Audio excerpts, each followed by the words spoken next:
as we're going to go ahead and start diving into my player comps. Once we get through the player comps, I'll go through the top 10. If we have any conversations going on through the Twitter, if you guys want to hear the Shai Gilgeous-Alexander trade, my thoughts on it, again, I'm the one who posted it and everything like that. It really took a life of its own, like 50 retweets, 100 likes, retweets on retweets, getting me called. I got one side calling me stupid, one side saying, why would the Oklahoma City Thunder do that? If you guys want to talk about that, you guys let me know as we go through these player comps here. So the first one I want to do, and I think it's the reason why I want to do this one is because this was the player I was watching the most film on heading into the draft lottery, which was the Kings are going to be landing somewhere around 7.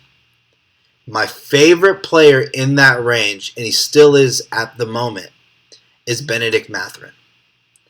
I think Mathurin's athleticism, his ability that he's learned to dribble the basketball, and his explosion off one leg has been great. I think he has improved tremendously as a shooter. We got to see a little bit of it during his pro day workout. I want to see what he does, obviously, when in a team-based setting, but just watching the game and watching his game and watching film on him, both good and bad. I mean, he does rush a little bit. He puts his head down too often to try and make something happen with the basketball.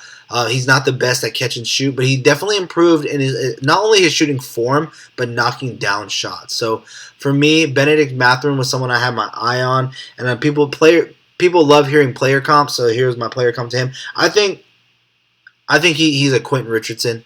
For me, I think Quentin Richardson is the player I see in Bennedict Mathurin. Now the upside. Now I think there is an upside to Bennedict Mathurin. I think he's still a very raw talent.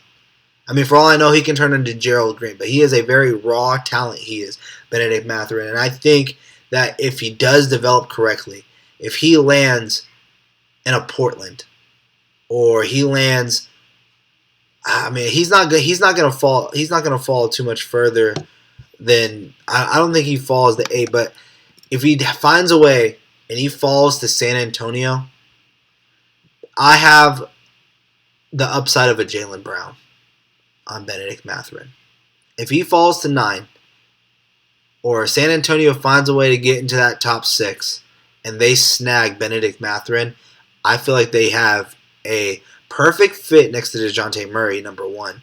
And number 2, I feel like they can develop him into being a defender, continue improving on his jump shot and that athleticism. He could be a Jaylen Brown type of player. That's his upside. That's his max upside. Regardless, I think he could be a Quentin Richardson. Super athletic, straight knucklehead, just get to the basket, boom, boom, dunk on you. I mean, someone bring that back, by the way. Bring back the knucklehead. You know what I mean? I want to see that celebration. Stop going 3 to the head. Let's be the knuckleheads out there. Bring that stuff back. For all those people that don't know what that is, Google Quentin Richardson. Look at his game. He's solid. Next up, we have Keegan Murray.